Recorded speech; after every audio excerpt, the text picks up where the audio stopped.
नमस्कार प्रणाम। आप देख रहे दिलदार सब। आज हमारे साथ में एक्टर पवन चौहान जी। हम लगातार 2 दिन से बात करें आरजेडी के पार्टी के ऊपर और रोहिणी आचार्य के ऊपर। रोहिणी आचार्य ने एक ट्वीट किया है माँ बहन योजना के तहत, कहा कि तेजस्वी यादव माँ बहन योजना देने वाले थे, लेकिन रोहिणी आचार्य ने कहा है कि पहले अपना घर को माँ बहन योजना की तरह देखिए। इस पे आप क्या कहिएगा? सही कह रही हैं वो, एकदम सही कहना है आपका। मैंने कल भी बात बोला था कि जब आपका घर में ही सब चीज़ ठीक नहीं है, कुछ अच्छा नहीं चल रहा, तो आप बाहर क्या ही करोगे। तो बिल्कुल सही कहना उनका कि पहले घर में माँ बहन की जो हालत आपने कर रखी है बहन अपनी बहन की, तो उसे पहले देखिए, फिर बाद में आप बाहर जाकर माँ बहन की योजना चलाइए, जो भी कर रहे हैं वो चलाइए। क्योंकि लोग तो वैसे ही उंगली उठाएंगे ना कि बोले घर तो तेरा सही है नहीं, तो हमें क्या दिखेगा। तो बिल्कुल सही कहना उनका, और ये एकदम जायज़ बात है। सोशल मीडिया पे एक वीडियो और वायरल हो रहा है, जो कि लालू यादव के बड़ी बहू, उनको भगाया गया था, मारा गया था चप्पल से, जूता से। वो सोशल मीडिया पे वो उस समय वायरल हुआ था। लेकिन इस समय जो रोहिणी आचार्य ने कहा है कि मुझे चप्पल से मारने की धमकी मिली, गाली गलौज मिला, तो इस पे आप क्या कहिएगा? हाँ, सेम चीज़ है। अगर आप किसी के साथ गलत करोगे तो पलट कर आपके साथ भी होगा।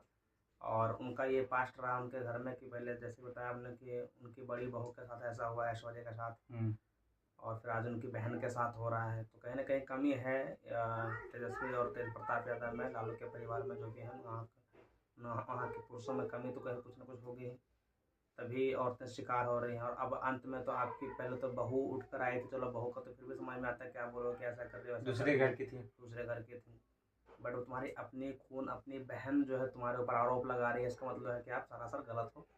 और आप गलत दिख भी रहा है, क्योंकि आपने जिस तरह का ट्वीट किया था कि तुम्हारा किडनी गंदा है, तुम्हारा खून गंदा है, तो आपने अपने बहन को नहीं बल्कि खुद को बोला कि तुम्हारा खून और किडनी गंदा है, क्योंकि तुम्हारा ही खून है वो अल्टीमेटली देखा जाए तो चीज़ें वही है कि आप गलत हो, गलत दिख रहे हो। और इस तरह की चीज़ें आप बहुत ज़्यादा दिन तक नहीं चला सकते, बहुत ज़्यादा दिन तक आप जनता को गुमराह नहीं कर सकते। और दुनिया को वैसे भी दिखती है सब कुछ पता होता है जनता को। बट ठीक है, आप जितना जल्दी समझ जाओगे उतना बढ़िया होगा, नहीं समझोगे तो फिर आपके लिए खराब होगा, और हो भी रहा है।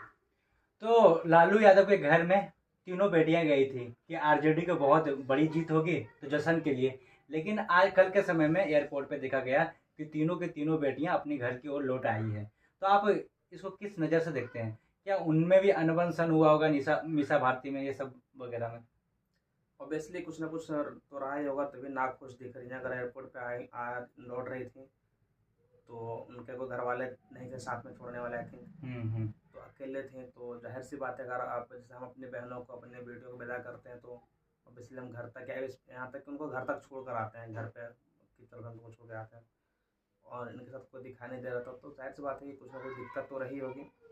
और बस इसको समझने की ज़रूरत है यार। आप उसको सही करो, मैं क्या ही बोलूँगा, हम लोग तो भाई कह ही सकते हैं। और चूँकि पब्लिक पर्सनैलिटी हैं आप, नेता हैं, समाज के मुखिया हैं आप, तो आपको तो बहुत ज़रूरी है, और बोल भी, और हम लोग का बोलना कहना तो है ही। बस आपको समझिए, और जितना जल्दी हो सके तो अच्छा कर लीजिए, वरना आपके पार्टी के लिए और बेकार होगा। ऐसे भी हमारा तो कोई खास हक बनता नहीं हम आपके पर्सनल लाइफ में दखलंदाजी करें, बट फिर भी समझिए, क्योंकि आप चाहते हैं कि हमसे वोट लें और आप हम पे लीड करें, है ना, हम पे हमारा आपकी सरकार बने, तो आपको इतना करना ही पड़ेगा। और जो गलत है सो गलत है, और बहन बेटियों को बोलना चाहिए किसी भी औरत के ऊपर ऐसे ऐसा उसको ऐसा कहना या इस तरीके से बोलना सरासर गलत है, तो नहीं करना चाहिए आपको ये। तो आपको क्या लगता है, आरजेडी में जो चुनाव से पहले एक नेता का सोशल मीडिया पे वीडियो वायरल हुआ था, उस नेता को टिकट नहीं मिला था। वो नेता गली गली मोहल्ले घूम के 5 साल आरजेडी के लिए लड़े थे। वो कह रहे थे कि मैं 35 साल से आरजेडी में हूँ, लेकिन आरजेडी के लालू यादव ने कहा था कि तुम्हें टिकट मिलेगा, और टिकट नहीं मिलता है तो आरजेडी के घर के पास ड्रामा कर देता है हाई वोल्टेज का, कपड़ा फाड़ा फाड़ी। लेकिन उन्होंने कहा था कि ले, मैं शराब देता हूँ कि 25 सीट से भी ज़्यादा नहीं आएगा, और 25 सीट से भी ज़्यादा नहीं आता है। इस पे आप क्या कहिएगा? एक तुक्का भी बैठ गया है। और वो मंडल थे ना कोई, हाँ कोई मंडल थे, हाँ बोल रहा हूँ नाम।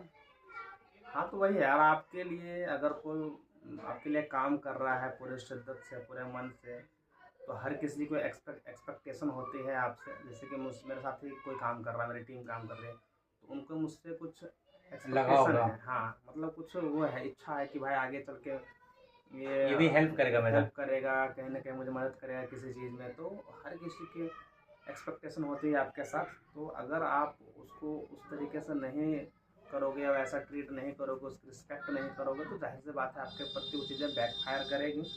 जो कि लालू के साथ ऐसा हो ही रहा, लालू परिवार के साथ।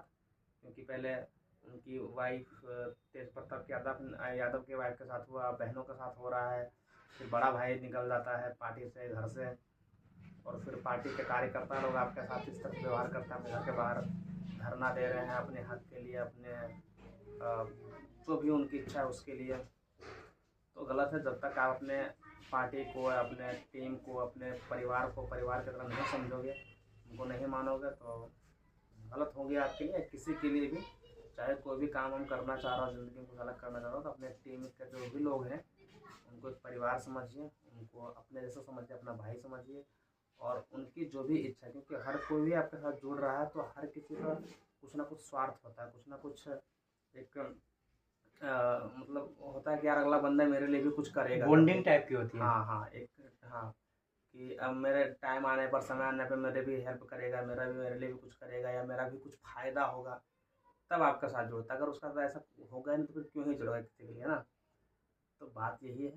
तो बस इसको ध्यान देने की ज़रूरत है। और जो लालू परिवार है, इनको लगता है कि सब कुछ हम ही खा खसोड़ जाए बस, और सारा कुछ हम ही लूट लें, जैसे कि चारा घोटाले में और ये ट्रेन वाले मामले में, रेलवे में, हाँ, इस सब में इन्होंने किया। तो उनको लगता है कि सारा घर हम अपना ही भरे, बाकी दूसरों लोग को भाड़ में जाने दें और जनता को भाड़ में जाने दें। यही आपकी सबसे बड़ी गलती, और यही मानसिकता जो है आपको लेकर डूब रही है। और यही कारण है कि आप आज आप सिर्फ 25 सीट पर निपट के सिमट के रह गए हैं। और हालांकि जो उन्होंने कहा वो तो भविष्यवाणी तो नहीं है, बट हाँ, तुक्का कहीं ना कहीं फिट हो गया। को समझ गए थे कि भाई अब तुम्हारी औकात खत्म हो रही है, तो मैं आया, तो उनका कहना कहीं ना कहीं सच हो गया, तुक्का फिट हो गया। रोहिणी आचार्य से लेके जितने भी बड़े बड़े न्यूज मीडिया वाले हैं, वो सब कह रहे हैं कि तेजस्वी यादव से बात करने से पहले संजय यादव से बात करना पड़ता था।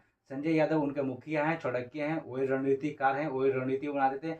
और उससे बात हो गया तो तेजस्वी यादव से मिला दिया जाता था, मतलब मिलना जुलना होता था। अगर संजय यादव मना कर देते तो उससे मिलना जुलना बंद हो जाता था। इस पर आप क्या कहिएगा?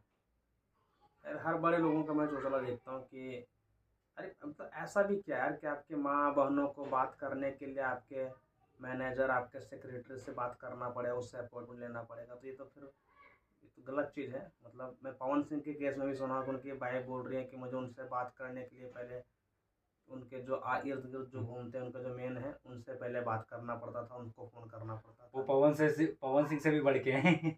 और वो फिर बताओ, तेजस्वी यादव जो हो गया है, सब इतना बड़ा भी मत हो यार कि आपके घर वालों को आपसे बात करने के लिए मतलब परमिशन लेना पड़े, या फिर किसी और के जरिए बात करना पड़ेगा। तुम्हारी माँ है, बहन है, बीवी है, ये तो लोग अपने लोग होते हैं यार। तो जब मर्जी जब जाएंगे तुम्हारा कान पकड़ के खींचेंगे, और उसमें प्यार होता है, वही असली चीज़ होती है। तो ये तो मुझे समझ में नहीं आता कि क्या चीज़ है, क्योंकि बहन माँ को और बीवी को बात करने के लिए किसकी परमिशन की ज़रूरत है यार।